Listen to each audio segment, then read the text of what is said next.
Bonsoir mesdames, bonsoir messieurs. Je suis très heureux de vous accueillir ici parce que ça fait quand même très plaisir au bout de 18 mois de retrouver 146 personnes dans le même amphi. Vous avez des masques, j'espère que la prochaine fois vous n'en aurez plus. Je vais être très bref. Je voulais surtout remercier Laurence Salomé de nous faire une présentation des acquisitions. Depuis la dernière fois où vous nous l'avez présentée, c'est-à-dire en mai 2019. Et donc, cette présentation va porter de l'été 2019 jusqu'à il y a quelques jours. Merci beaucoup, Laurent. Merci, cher Thierry. Et moi aussi, je suis très heureux de vous retrouver pour cette soirée, puisque ça a été un grand moment de vide en matière de rencontres et de festivités et de convivialité. Donc, on en a beaucoup souffert. Enfin, je ne vais pas épiloguer là-dessus, parce que je vais essayer d'être concis pour employer au mieux le temps dont nous disposons. Et après, vous avez envie aussi de vous promener un peu dans le château. En tout cas, je voulais vous dire que c'est pour moi un très grand plaisir. D'abord parce que notre relation avec la SAV est essentielle et elle fait partie des choses qui nous donnent de l'énergie et qui nous donnent l'impression qu'on peut faire notre travail et faire des découvertes et faire avancer le château de Versailles. Et puis parce que ce domaine des acquisitions me tient particulièrement à cœur. Je l'ai toujours défendu dans tous les musées où j'ai travaillé, quelquefois contre des arguments redoutable, puisque ça n'est pas évident pour tout le monde qu'un musée doive faire des acquisitions et à un rythme soutenu pour vivre. J'ai eu 1000 expériences d'élus se demandant, vous connaissez l'histoire, si on ne pouvait pas vendre quelques tableaux pour financer un morceau de rocade ou quelque chose de ce genre, et que de toute façon les réserves des musées sont pleines à craquer, donc pourquoi aller encore faire des acquisitions? Bref, c'est absolument important, c'est une chose pour laquelle il faut toujours se battre. Et c'est pour ça qu'on est très heureux à Versailles d'avoir pu mener cette politique et qui, vous allez le voir, est quand même assez étonnante quand on jette un regard rétrospectif sur cette période, qui a été une période difficile à beaucoup d'égards. Je crois qu'en matière d'acquisition, elle est exceptionnelle.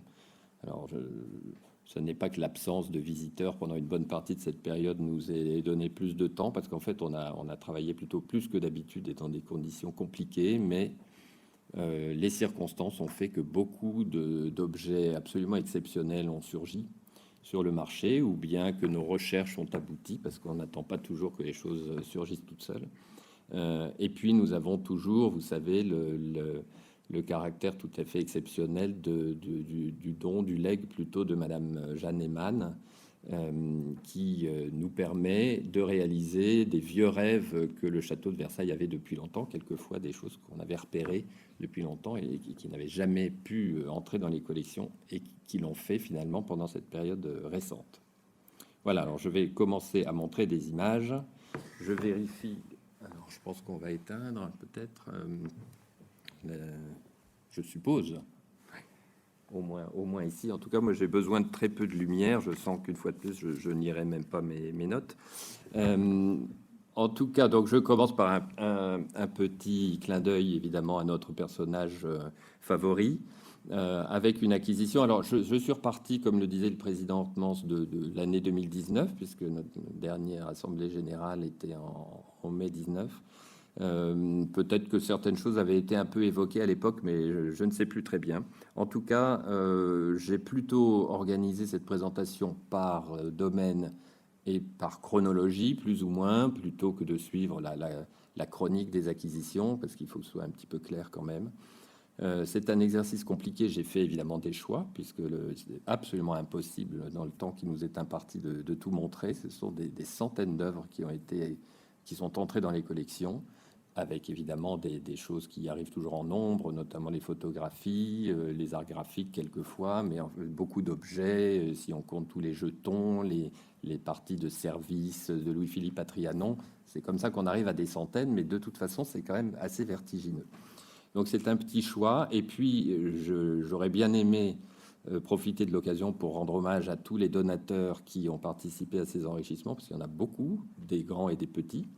Évidemment, Madame Eyman est hors concours complètement. D'autres grands donateurs, la plupart du temps via la Société des Amis de Versailles, ont permis des acquisitions majeures. mais je me suis fixé comme règle de ne citer aucun nom. Peut-être que ça m'échappera, mais si je commence à parler de quelques donateurs, évidemment, je vais oublier tous les autres. Donc, je ne rendrai pas hommage ponctuellement à toutes les personnes qui vont sans doute se reconnaître, si elles sont là en plus, et qui ont pu donner telle ou telle œuvre, que ce soit directement ou via l'association au château. Donc ça, c'est une préemption que nous avions faite en salle des ventes à Neuilly, il y a donc 2 ans, c'était en 2019, d'un portrait très intéressant de Louis XIV. Alors, je vais commencer à passer vite parce que sinon, je suis parti sur un rythme de 3 heures. Je vous montre tout de suite le magnifique détail de la dentelle. Un tableau qui passait avec une attribution fantaisiste à Rabon, parce que dès qu'un artiste est un petit peu redécouvert, on lui attribue n'importe quoi. Et en fait, on ne sait pas de qui est ce tableau, mais il est de l'atelier de Charles Lebrun, de façon évidente. On a retrouvé tout un faisceau de documents qui nous le situent assez bien. Il y a une gravure d'après Lebrun de 1686, donc on est dans la fin de la carrière de Charles Lebrun, et un très beau portrait qui vient enrichir notre Ludovicothèque, comme l'appelle notre nouvelle jeune conservatrice des peintures 17e, puisque nous n'avons jamais assez de portraits de Louis XIV. On en a besoin toujours pour des expositions ou pour toutes sortes de sujets. Autre découverte, et là j'arrive, alors elle n'a pas été proche dans le temps, mais je vous ai dit que je faisais presque une présentation histoire de l'art. Après Louis XIV, son fils, et là c'est une très jolie histoire, une belle histoire avec l'association, puisque ce tableau absolument non identifié est apparu dans une vente, j'allais dire obscure, non, et puis il y a peut-être des Vendéens parmi nous, dans une vente en Vendée, en plein été, de l'année dernière, c'est ça, oui, voilà.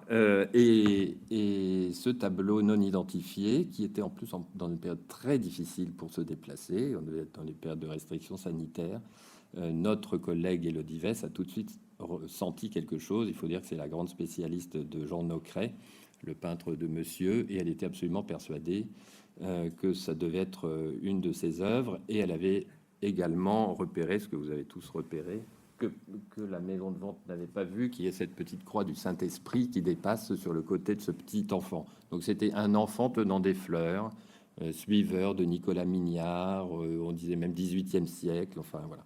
Donc estimation ridicule. On n'a pas pu aller le voir parce qu'à l'époque c'était très compliqué, mais nous avons pris ce risque, et grâce à la réactivité de l'association, emporter cette acquisition pour un prix que je ne dirais même pas, tellement il est ridiculement bas.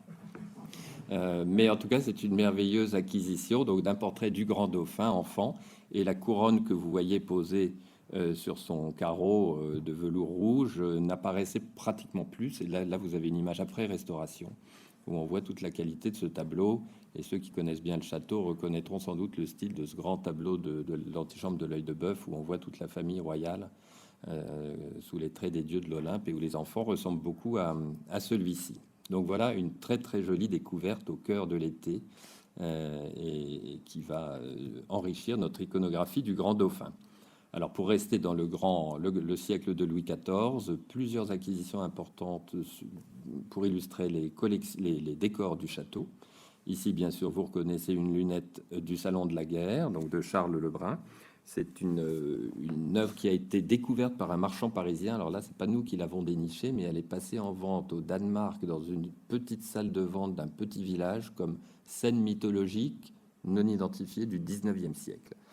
Et ce marchand très pointu l'a repéré. La malchance, c'est qu'il n'a pas été le seul. Il y a eu 2 excellents marchands parisiens qui ont repéré ce tableau. Donc, ça n'a pas été un prix complètement insignifiant, mais en tout cas, il a pu le faire venir à Paris et le château a pu l'acquérir. Donc c'est l'Espagne défaite qui vient compléter une série, puisque nous avons déjà 3 autres esquisses des lunettes du Salon de la Guerre. Et puis pour continuer avec Charles Lebrun, une occasion formidable d'acquérir pour un prix là encore assez modéré, puisque ces œuvres étaient présentées comme atelier probablement de Lebrun, ou Lebrun et atelier. Et pour ma part, j'ai été convaincu au premier coup d'œil que c'était tout à fait Lebrun. Ce sont des esquisses, bien sûr, pour l'escalier des ambassadeurs, qui étaient vendues toutes les 2. Nous avions déjà au château 2 esquisses, mais qui en fait sont probablement des copies assez peintes assez vite après l'original. Mais nous avons 2 copies qui ne sont pas du tout de la même qualité que celle-ci. donc les personnages des différentes nations de l'Asie et des différentes nations de l'Afrique. Donc deux magnifiques études pour l'escalier des ambassadeurs, évidemment, tellement important puisque disparu, donc on est dans les années 1674-79. Là, c'est une préemption en vente publique et nous avons été, là c'est une fondation, alors je peux la citer, nous avons été partiellement mécénés par la Fondation Lamarck sur cette acquisition via la SAV. De façon tout à fait étonnante, deux autres esquisses. Alors là, je vous les montre ensemble comme si ça allait de soi, mais c'est le hasard absolu qui a fait apparaître dans des salles des ventes sans aucun rapport, une à Paris et une à Évreux, deux études de Jean-Baptiste de Champaigne pour le Salon de Mercure, magnifiques. Là, je vous montre de vilaines photos avant restauration. Elles sont en cours la restauration vient de se terminer. Et vous avez ces décors tout à fait étonnants des voussures du plafond du Salon de Mercure. Hein. En haut, vous avez Alexandre le Grand qui offre à son maître Aristote des animaux exotiques. Alors c'est très intéressant parce que dans le plafond tel qu'il existe, ce ne sont plus les mêmes animaux. Champaigne a changé d'idée sur les animaux. Et en dessous, c'est une scène où l'empereur Auguste reçoit des ambassadeurs indiens. Donc magnifique décor très érudit avec des messages... comme évidemment pouvaient les imaginer ces messieurs de la petite académie. Enfin, on voit toute cette science qui se déploie dans les plafonds du château. Ensuite, chronologiquement, je rappelle, mais ça, on avait dû le montrer déjà à ce moment-là, parce que c'était frémissant. Je rappelle une acquisition extraordinaire de l'association, hein, le portrait de la petite Alexandrine Lenormand d'Étiole, la fille de Madame de Pompadour, par Boucher. Donc je continue à trouver étonnant, avec le recul, qu'on ait pu acquérir un tableau aussi extraordinaire dans d'aussi bonnes conditions. Il était dans une collection londonienne et via un marchand parisien. Et bon, vous connaissez l'histoire de cette pauvre enfant qui est morte très jeune, à 9 ans. Et là, c'est un portrait d'elle à 5 ans. La marquise de Pompadour avait fondé les plus grands espoirs dans sa fille. Elle ne s'est évidemment jamais remise de la disparition de cet enfant qui était élevé comme une princesse et qui aurait dû avoir un avenir très important. Donc ce tableau qui est maintenant dans l'appartement de Madame de Pompadour. Alors des choses un peu plus modestes, mais qui sont des personnages rares dont nous avons peu d'iconographie. Ici, le duc d'Orléans, Louis d'Orléans, qu'on appelait le Pieux, le fils du régent, un personnage dont nous n'avions pas de beau portrait. Et là, c'est un portrait par son peintre favori, Charles-Antoine Coipel. Et c'est une préemption que nous avons pu réaliser en décembre 2020. Un tableau des années 1730-1740. La photo, là, ne lui rend pas justice. Il est beaucoup plus beau qu'il n'en a l'air. Évidemment, les couleurs de l'image sont fausses. Autre tableau étonnant, et là je vous montre la photo que j'ai prise moi-même dans la salle des ventes où je suis allé m'ennuyer une après-midi entière en pleine crise sanitaire au Mans, où on n'avait pas le droit il n'y avait aucun bar, aucun restaurant, rien du tout. C'est une expérience absolument atroce. Et il fallait en plus arriver sans se faire connaître, mais il fallait s'inscrire parce que, enfin, vous avez connu ça à l'époque où on ne pouvait pas aller comme ça dans les salles des ventes. En tout cas, nous avons heureusement réussi cette préemption, parce que si ça avait été un échec, là, vraiment, d'un très beau portrait du comte de Guerchy, qui est ce personnage à la carrière très contrastée, puisque ça a été un grand militaire glorieux du règne de Louis XV, et qui ensuite a une deuxième vie comme ambassadeur à Londres, et là, ça a été le désastre complet, ça s'est très mal passé. Il était notamment l'ennemi juré du chevalier d'Éon, qui lui a vraiment bien savonné la planche. Et le pauvre, quand il est rentré, il a été rappelé parce que ça se passait très mal. Et un horrible pamphlet qui a circulé sur lui qui s'appelait la Guerchiade. Et donc, c'est en tout cas un personnage à la fois qui a été très important au plan militaire et qui, en plus, est passionnant, quoi. Et par Tischbein l'Ancien, donc un grand peintre allemand qui a travaillé sous l'influence de Van Loo. Donc, c'est vraiment une œuvre passionnante à tout point de vue, qui est en cours de restauration et qui là aussi va être une grande révélation après son passage à l'atelier. Nous arrivons au 19e siècle avec un très spectaculaire autoportrait de Granet. Alors, Granet est un personnage important pour nous puisqu'il a été conservateur du château de Versailles sous Louis-Philippe. On pense qu'on est là dans les années 1841-42. Il commence à avoir un petit air triste qu'on rapproche des deuils qui ont un peu obscurci la fin de sa vie, et notamment son ami le comte de Forbin, qui était le directeur des musées royaux sous la Restauration, qui est mort en 41. Donc on pense être à peu près vers ces dates. Là, vous avez une photo pour cette fois après Restauration. Et l'histoire, il y a aussi une anecdote, j'aime toujours ces petites anecdotes des acquisitions, puisqu'il est passé en vente une première fois à Rouen, dans un hôtel des ventes avec une estimation de 400 à 600 euros, comme un tableau anonyme, anonyme 19e siècle, portrait d'homme.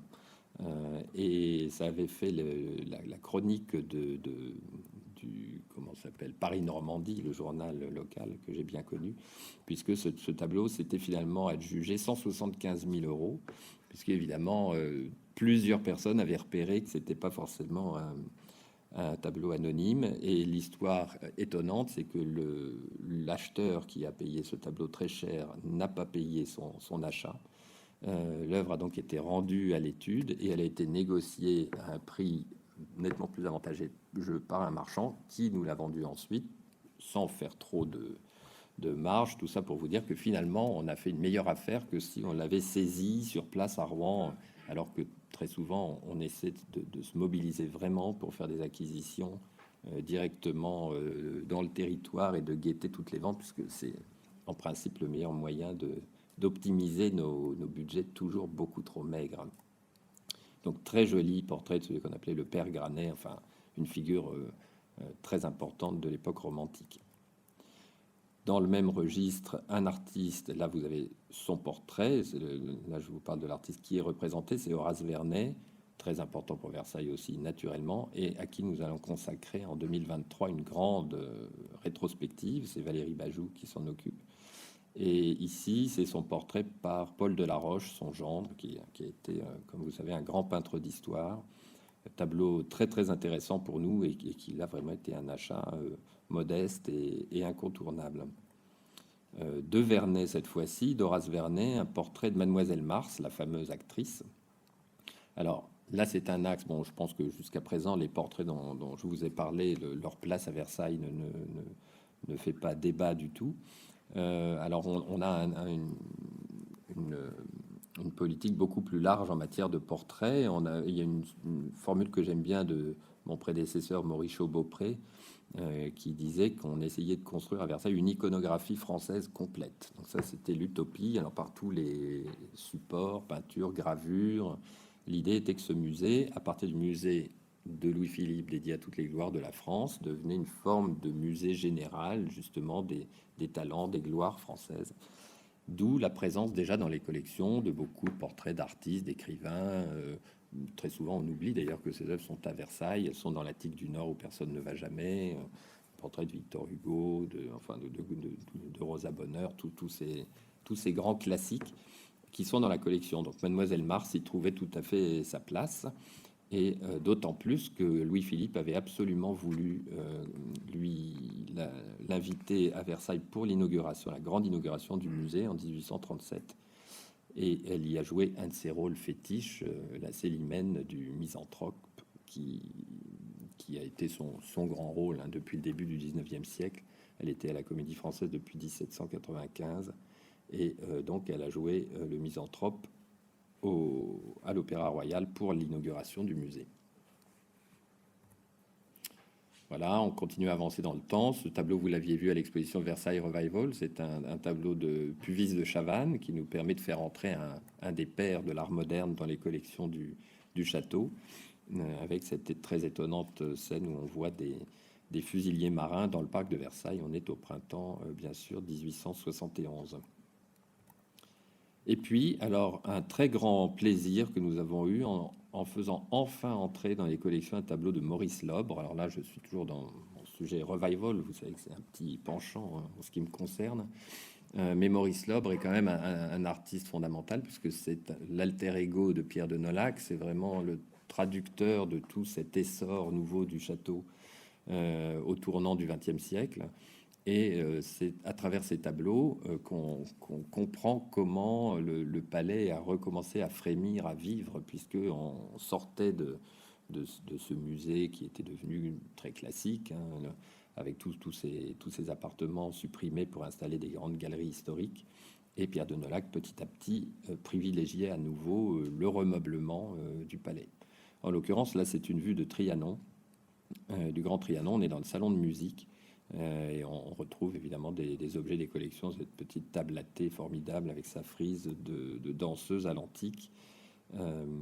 Et puis cette étonnante coupe en, j'oublie toujours le nom de ce matériau bizarre, métal en ça va me revenir. C'est très intéressant parce que dès qu'on fait une acquisition, on a là en l'occurrence c'est un donateur régulier et employé du château et érudit très pointu qui aussitôt m'a envoyé cette photo du salon de musique du Grand Trianon où on voit tout à fait cet ameublement avec le même guéridon, le même mobilier. Alors bon, pour compléter notre plaisir, là je vous cite quand même un exemple de prix. Je crois que c'était 740 et quelques euros.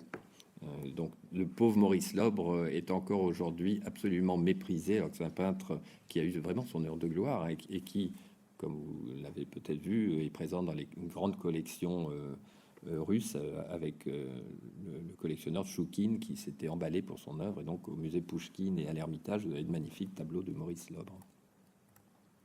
Alors je passe à la porcelaine qui est une autre forme de peinture et notre collègue Marie-Laure de Rochebrune nous rappelle toujours que c'est un art pictural aussi riche que celui de peindre sur toile ou sur panneau.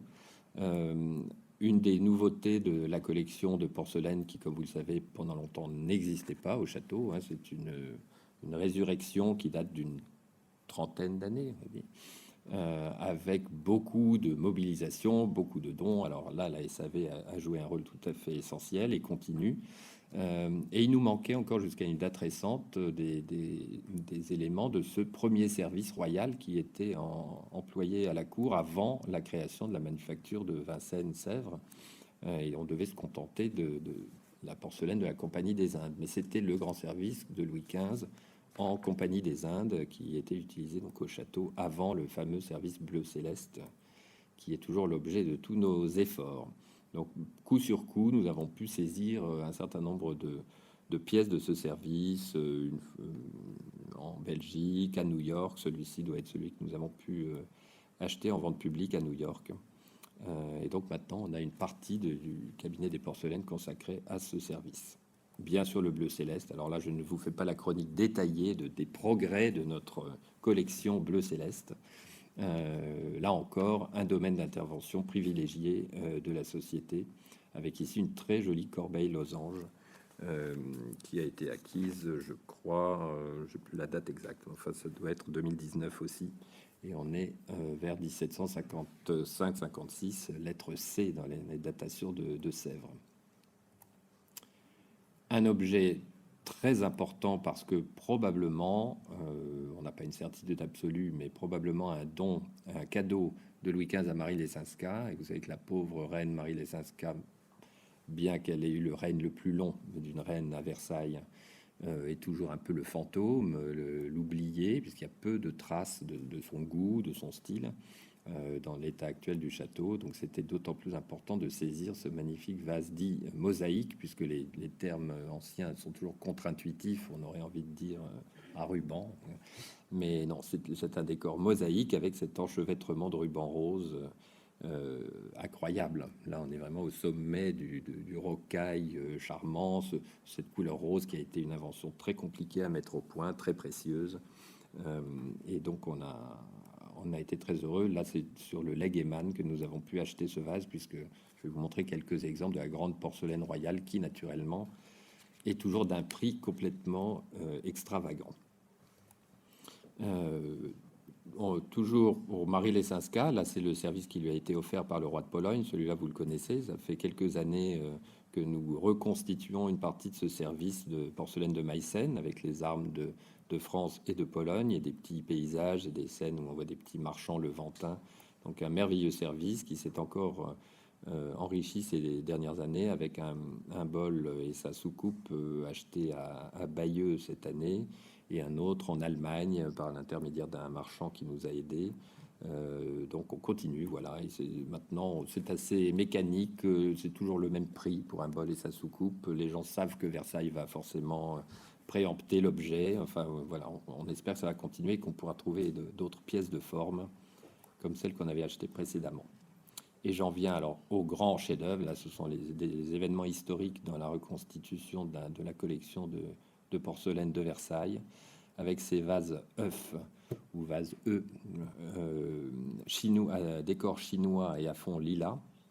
Donc une garniture dont il nous manque l'élément central, mais on a bon espoir, puisque ces deux vases étaient complétés du même un peu plus grand au centre, qui se trouve à l'Ermitage à Saint-Pétersbourg. Mais nous avons commencé à poser des jalons et nos collègues de Saint-Pétersbourg envisageraient tout à fait de déposer le troisième vase. Donc là, on aura un résultat très spectaculaire. Bon, là, il faudrait que Marie-Laure de Rochebrune soit lancée sur le sujet, et là, vous seriez bouche bée, parce qu'elle vous explique la prouesse absolue, l'originalité, la nouveauté. Bon, alors, ceux-ci, vous voyez, sont montés avec une partie de bronze doré. Ce sont des achats de Louis XVI en 1780, et on verra ensuite un autre achat majeur où la porcelaine imite le bronze doré. On n'a plus besoin de bronze doré dans l'objet. Ça, c'est encore, j'ai pas le temps de vous raconter toutes les anecdotes, mais une acquisition dans des conditions rocambolesques. Ils étaient vendus déjà à un grand collectionneur très célèbre qui a tardé à payer, qui est devenu un peu énervant, qui a vexé le vendeur, qui était un anglo-russe avec un tempérament assez sanguin, et qui, résultat, a dit, bah, puisque c'est comme ça, je vais le vendre plutôt au château de Versailles. Voilà, les détails de décor sont absolument extraordinaires. D'époque assez proche, c'est un petit peu avant, là on est enfin c'est vraiment à une année près, c'est la même date, une très jolie petite cuvette Courteil qui vient rejoindre une deuxième qui se trouvait dans le cabinet des bains et cabinet de la Cassette dans les inventaires révolutionnaires. Donc elle est venue compléter sa sœur. Merveilleuse technique de ces fonds à œil de perdrix, avec toute une histoire aussi de mise au point et quelque chose de très éblouissant. Donc c'était ces cuvettes qui servaient à disposer des fleurs naturelles ou artificielles. Et puis, vous voyez, on retrouve cette même technique dans le plus bel achat de porcelaine des dernières années. Ces deux grands vases à tête de lion qui ont été acquis par Louis XVI en 1780 pour être placés dans la chambre du roi, la grande chambre du roi. Donc c'est vraiment un objet qui avait une importance très particulière pour lui, et on sait d'ailleurs qu'il les a emportés aux Tuileries après la Révolution, donc il était très attaché à ces vases. Nous avons déjà, comme vous le savez, je suppose toujours que vous connaissez votre château par cœur, mais les deux vases jardins de la même technique qui ont déjà été acquis par le château. Et donc nous avons l'ensemble des 4 vases qui nous permettent de reconstituer. Ça n'est pas sans soulever des débats très vifs au sein de la conservation. L'état Louis XVI de la chambre, la grande chambre. Vous savez qu'on a ce principe de remeublement de Versailles dans l'état dit du 6 octobre 1789, donc en gros un état Louis XVI, la fin du règne de Louis XVI. Mais dans certains cas, c'est plus difficile. Et Louis XVI a eu cette idée d'installer des vases de ce style. Alors j'ai beaucoup de petites images délicieuses. Dans cette grande chambre, ça surprend. Et les conservateurs qui trouvent que finalement on a restitué un effet très Louis XIV dans cette chambre, ce qui est faux, puisque la tenture a été installée, enfin c'est une tenture Louis XV. Le brocart reproduit une tenture Louis XV installée chez Marie-Antoinette en 1786. Les torchères viennent du comte de Provence. Il n'y a rien de Louis XIV dans cette chambre, mais on se dit que dans sa grandeur sobre, elle évoque plus Louis XIV, et on a du mal à imaginer d'y remettre ces vases. Mais nous allons absolument remettre ces vases dans la chambre du roi, bien sûr, parce que c'est un état historique. Et vous voyez donc la porcelaine dorée à l'imitation du bronze doré qui est absolument splendide. Et apothéose, puisque cette fois nous sommes dans le saint des saints, le service qu'on appelait le grand service, le service mythologique de Louis XVI, dont la collection ne comportait jusqu'à présent que 5 pièces, des petites pièces, dont certaines d'ailleurs ont été des dons de membres de la SAV. tasse à glace, et puis nous avions une assiette dite inachevée, avec simplement le décor bleu, mais en réalité, on sait qu'elle n'était pas inachevée. Mais ce service était une telle folie que les créateurs ont compris qu'il fallait un peu changer le programme et simplifier, parce qu'on n'en sortirait jamais. D'ailleurs, Louis XVI, qui concevait pratiquement lui-même la production de ce service, avait planifié les livraisons jusqu'en 1803, je crois, de mémoire. C'était des objets absolument insensés qui demandaient 9 cuissons. Le service le plus luxueux, le plus somptueux jamais produit à Sèvres, et le chant du cygne de la pâte tendre, comme disait Pierre Verlet. Voilà, donc nous désespérions tout à fait de pouvoir faire des acquisitions de ce service, puisqu'il est presque entièrement conservé à Windsor, dans la collection de la reine d'Angleterre. Très peu de pièces restaient en main privée. Et cette assiette somptueuse et dans un état parfait était dans la collection privée d'un grand marchand de porcelaine parisien qui la gardait depuis 40 ans comme son trésor de guerre. Et nous sommes entrés dans une négociation, mais alors là, je ne commence pas le récit de cette affaire parce que j'en ai pour une heure, mais c'est historique, vraiment, avoir pu faire l'acquisition d'une assiette de ce service.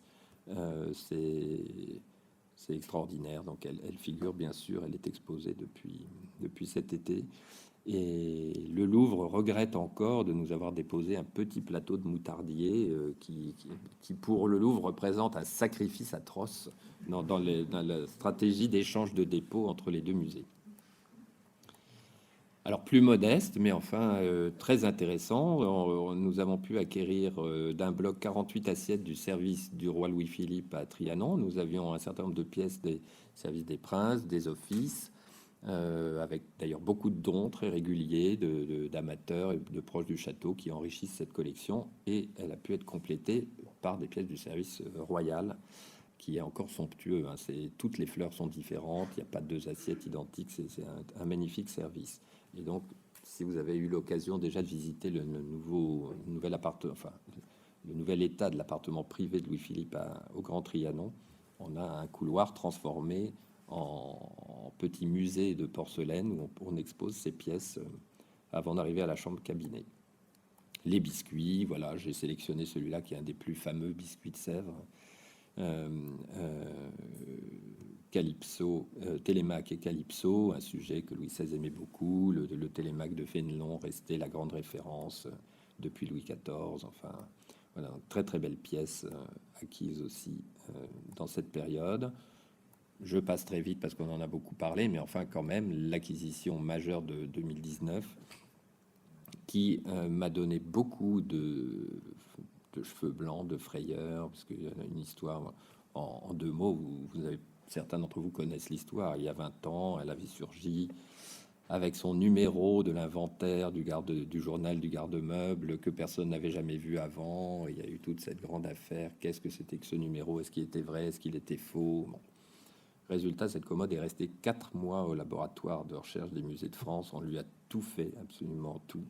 Et notamment sur le numéro, les micro-prélèvements, bon, jusqu'à être tout à fait sûr que c'était bel et bien la commode livrée pour la dauphine Marie-Thérèse Raphaël d'Espagne, la première dauphine, et qui est restée dans l'appartement avec la deuxième dauphine Marie-Joseph de Saxe. Donc c'est vraiment la sublime commode de BVRB de l'appartement de la dauphine, qui avait échappé au château toujours et toujours, qui était parti dans une grande collection américaine et que le propriétaire a bien voulu nous vendre à un prix tout à fait raisonnable, quoique très élevé, puisqu'on retrouve des coupures de presse anciennes la présentant comme une des plus belles commodes du monde.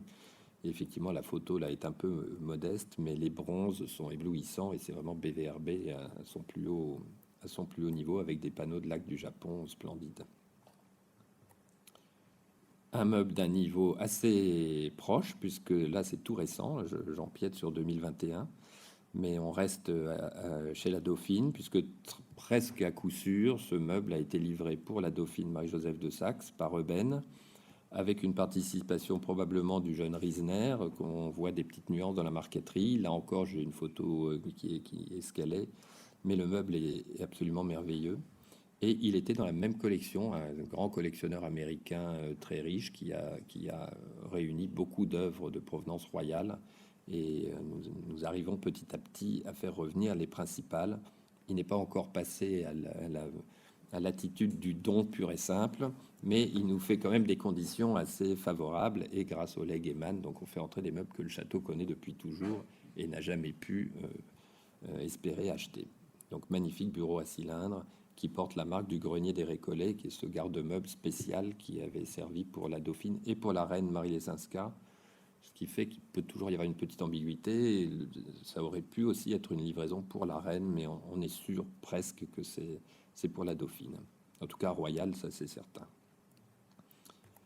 Voilà, autre meuble royal mythique, une bergère de folio qui avait été livrée pour le grand cabinet intérieur de Marie-Antoinette, c'est-à-dire ce qui est aujourd'hui le cabinet doré, mais son premier ameublement que la reine a ensuite fait transférer au deuxième étage dans l'actuel salon du billard, au moment où elle a changé toute la décoration et notamment remplacé les tentures murales par ces boiseries magnifiques néoclassiques. Et là, voilà une grande bergère de folio avec une sculpture éblouissante pour Marie-Antoinette, avec une espèce de majesté. Ça aussi, c'est une occasion unique, et en plus avec un historique très exceptionnel, puisque c'est la collection Gouverneur Maurice, qui est cet Américain qui a pu acquérir un certain nombre d'œuvres de Versailles au début du 19e siècle, et dont la collection a été très bien tracée jusqu'au bout. Donc là, il n'y avait absolument aucun problème. Quelques mois quand même au labo pour être sûr, parce que tout ce que je vous montre là, qui a l'air délicieux, facile, vient après une époque funeste que nous avons tous connue, donc ces ceintures, bretelles, cadenas et toute précaution possible à chaque fois qu'on envisage l'achat en particulier d'un siège. Tout récemment, alors très intéressant aussi, 2 encoignures de carlin portant cette même marque du grenier des Récollets, donc ce garde-meuble qui a servi pour la reine et pour la dauphine, et là c'est probablement pour Marie-Antoinette, pour la jeune Marie-Antoinette, des petits meubles très simples, mais quand on les voit de près, qui sont d'un très très grand raffinement, et qui ont été préemptés cette année. Et là encore, la Fondation Lamarck a proposé d'en être le mécène avec la SAV. Donc ce sont des meubles qui nous seront très utiles pour les appartements, pour les cabinets intérieurs de la reine au 2e étage, où nous avons absolument besoin de ce type de meubles qui n'étaient pas représentés au château. Autre exemple très historique, très pur, une commode commandée à Benman en 1786 pour le service de Calonne, le contrôleur général des finances, donc pour l'hôtel du Grand Contrôle. Alors nos amis qui s'occupent de l'hôtel ont fait beaucoup d'efforts d'acquisition de choses historiques, mais enfin là c'était quand même un peu trop bien, trop important pour les laisser aux acquisitions de l'hôtel, et on a dit que ça devait venir au château. C'est une commode à oreilles, à oreiller. En fait, les 2 tiroirs du bas sont des faux tiroirs, c'est un seul gros tiroir pour ranger les oreillers. Et d'ailleurs, là, vous avez un état avant restauration, mais la restauration est légère. En haut, il n'y avait pas de poignée de tirage. Ça a été rajouté par la maison de vente, mais bon, il a été très très facile de la rétablir dans son état d'origine. Là encore, je pourrais vous raconter l'histoire. Un marchand a voulu nous la vendre pendant des mois et des mois, très cher. On l'a découragé, on l'a laissé macérer, et il a fini par la mettre dans une vente aux enchères, et on l'a préempté à peu près 4 fois moins cher que ce que... Voilà. Je le dis parce qu'on est toujours tellement interrogé sur notre gestion des prix, que pour nous c'est très important de rappeler que on a beau être le château de Versailles, les budgets sont difficiles à conquérir, et il faut en faire le meilleur. Alors, j'évoque maintenant la vente de la collection des contes de Ribes, que vous aviez peut-être vu à la fin de l'année 2019, 2 préemptions spectaculaires du château. D'une part, cet écran de cheminée qui est l'écran de la chambre de Louis XVI à Saint-Cloud, que nous achetons à titre d'équivalence pour le placer dans la chambre du roi et de la nouvelle chambre, dans l'appartement intérieur du roi, où il y a déjà des ployants qui viennent de la chambre de Saint-Cloud. Donc là, il y a une cohérence qui se fait, même si, comme vous le savez, nous n'avons aucun espoir de recréer la vraie chambre de Versailles, dont la commode en particulier se trouve à Chantilly et n'en bougera jamais. Il y a de très jolis décors, très martial, très, très viril de ce décor de Saint-Cloud, qui était assez différent de celui de la chambre de Versailles. Mais bon. Et dans cette même vente de Ribes, donc là, pour moi, un des meilleurs, des souvenirs les plus émouvants, c'est l'acquisition de cet objet. Vous voyez le numéro 335 de l'inventaire des bronzes de la couronne, parce que c'est un chef-d'œuvre absolu de l'histoire de l'art.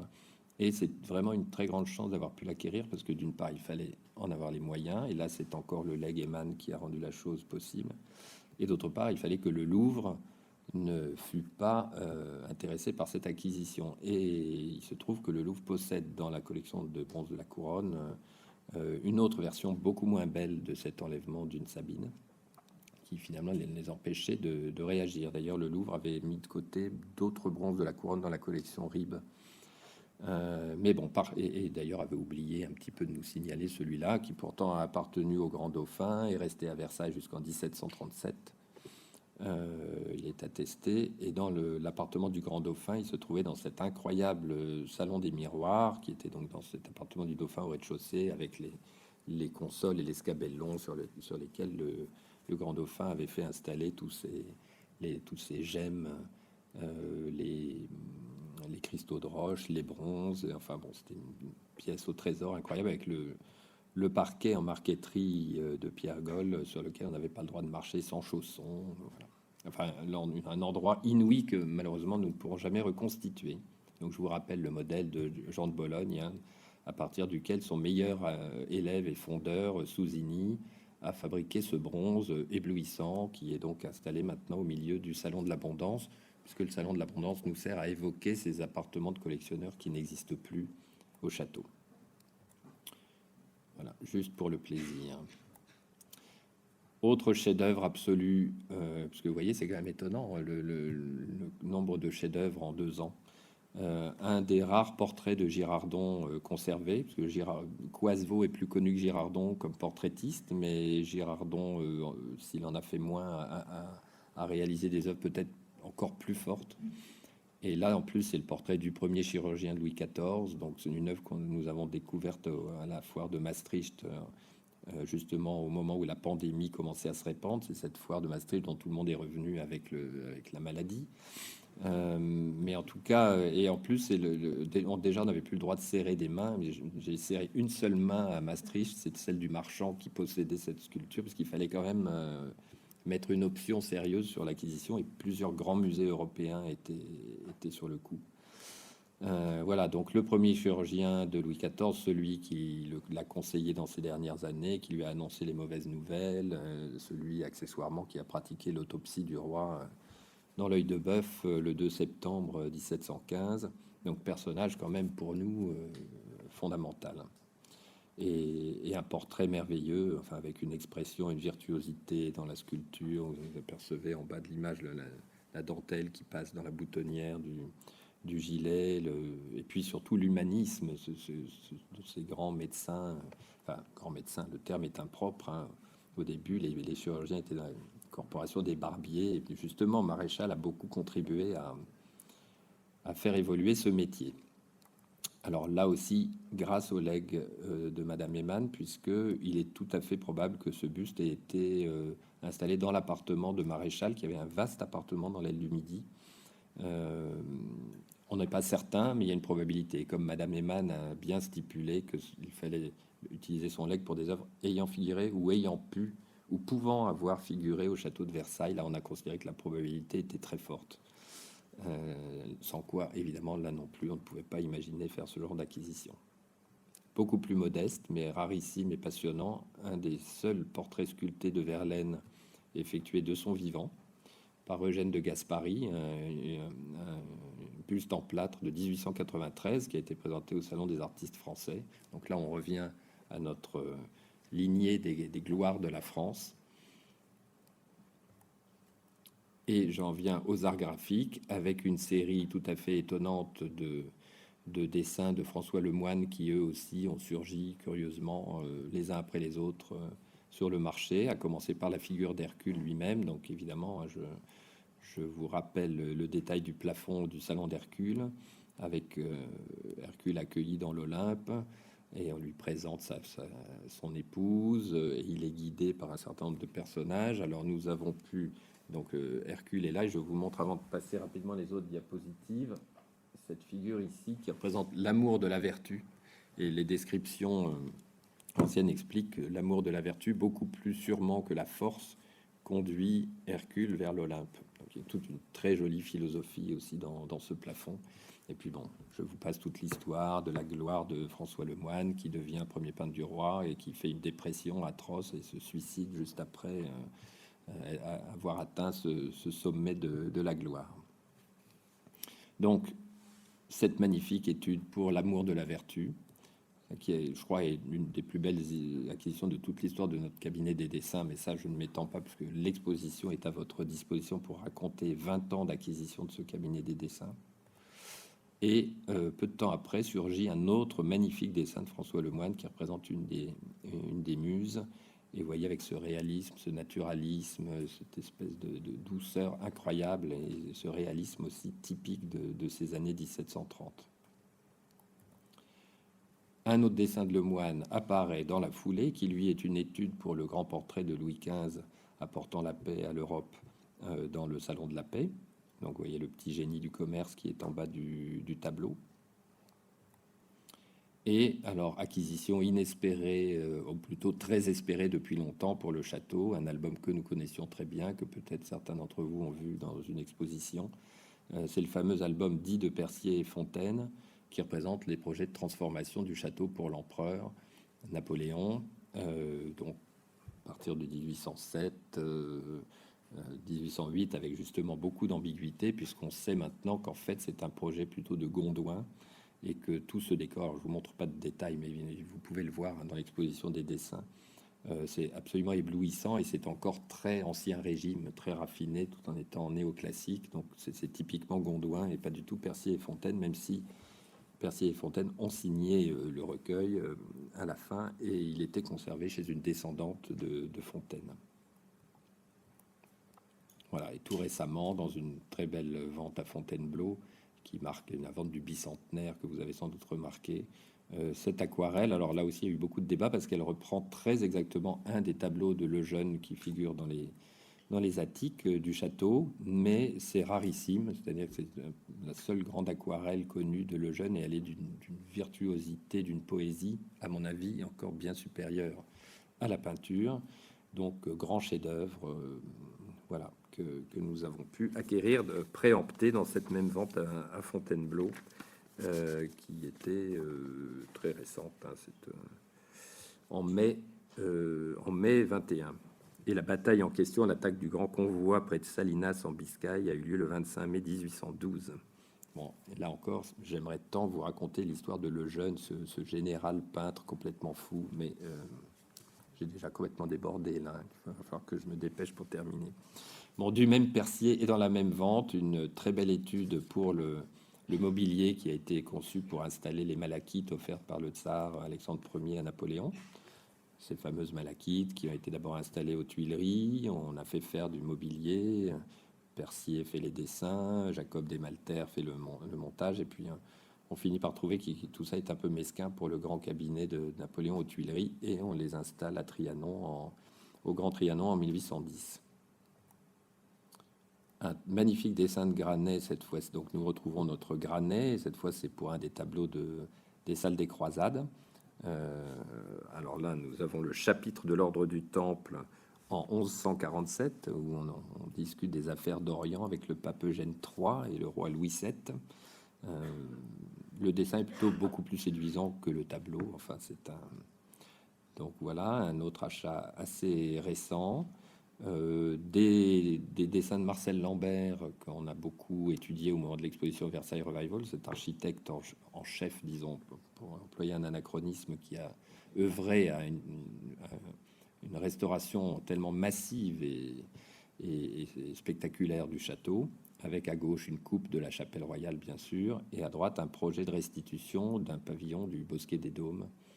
Et je vous signale au passage qu'on a réinstallé dans un petit vestibule près de l'appartement de la Dauphine des vestiges du Bosquet des Dômes, avec les groupes de poutis du sommet, et puis des fragments des reliefs somptueux en plomb et en bronze doré de ces pavillons qui ont disparu malheureusement.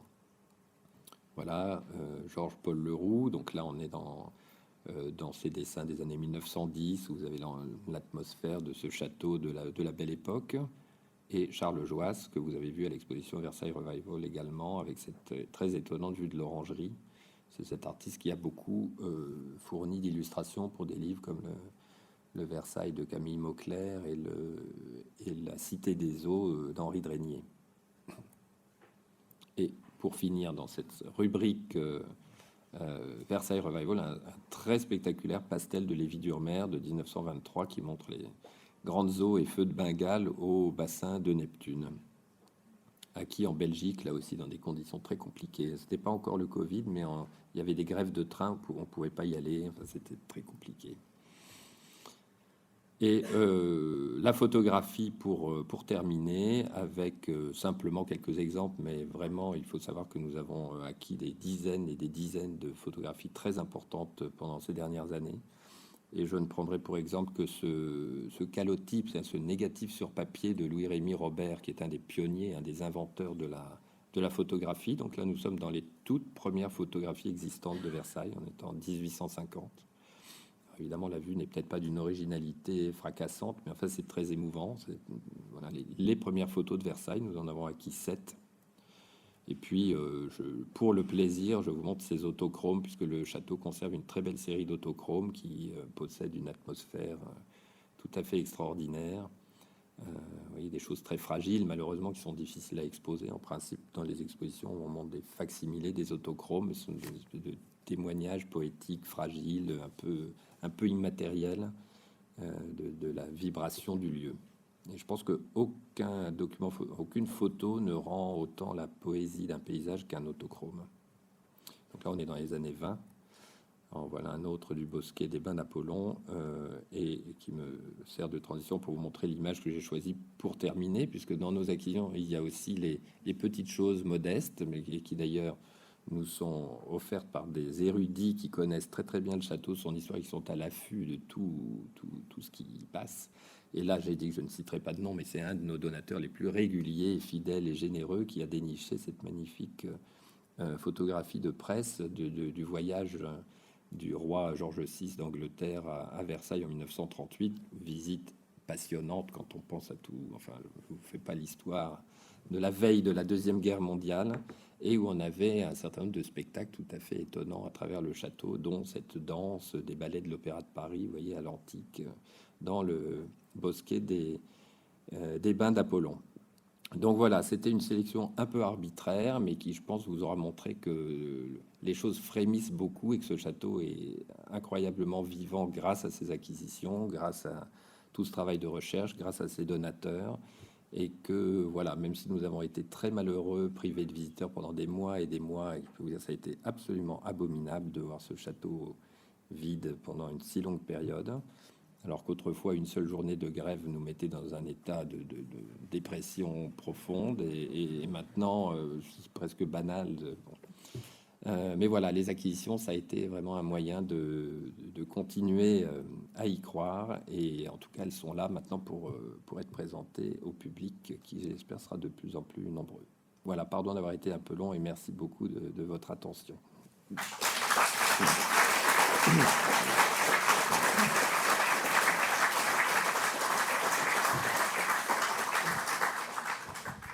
Merci beaucoup pour cette présentation passionnante, vivante, très agréable. Et d'ailleurs, pour la peine, vous êtes réinvité pour l'Assemblée générale de la Société des Amis en mai ou juin prochain. Merci, c'était passionnant. Et j'espère que vous aurez de nombreuses acquisitions à nous commenter prochainement.